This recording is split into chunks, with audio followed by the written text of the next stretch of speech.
So, I mean, we're kind of talking about like what even is a superpower, right? Like we're talking about like most of us when we hear, you know, the word superpower, we're probably like our brain goes instantly to like flashy stuff, right? Like we're thinking flying, we're thinking, we just talked about the boys in the last episode, so obviously this episode is kind of our palate cleanser, right? We're cleaning our palates here from the We're boys, we're basically but talking the less bullshit, more serious stuff. But we're talking like flying. We're shooting lasers out of our eyes. Not so much like Homelander. We're not doing that. But we're shooting lasers. We're turning into giant green rage monsters. That's what we think about when we think about superpowers. But honestly, like let's be real. Most of us can't even find matching socks in the morning.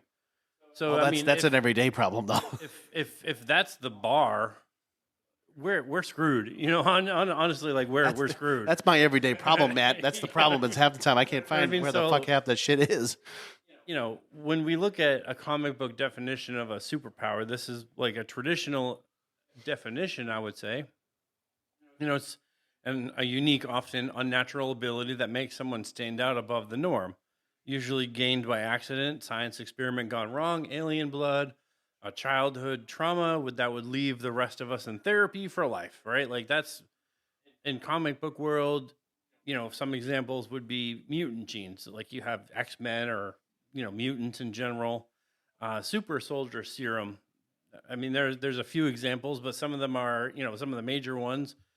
Steve Rogers and Bucky Barnes, like they're the ones that have gotten them. I mean, there's a few more. Yeah. But gamma radiation. I mean, the big one is Hulk. Like, right. If you're talking, radioactive spider bites, like it's clearly talking about Spider-Man because there's not many others that get radioactively bit. But right. Yeah. But if you haven't been bitten by something radioactive, you don't have mutant genes, and you haven't been given some kind of a super serum, you probably just pay bills like the rest of us do. Like, right? Well, you probably just are looking for your socks like John is. Yeah, well,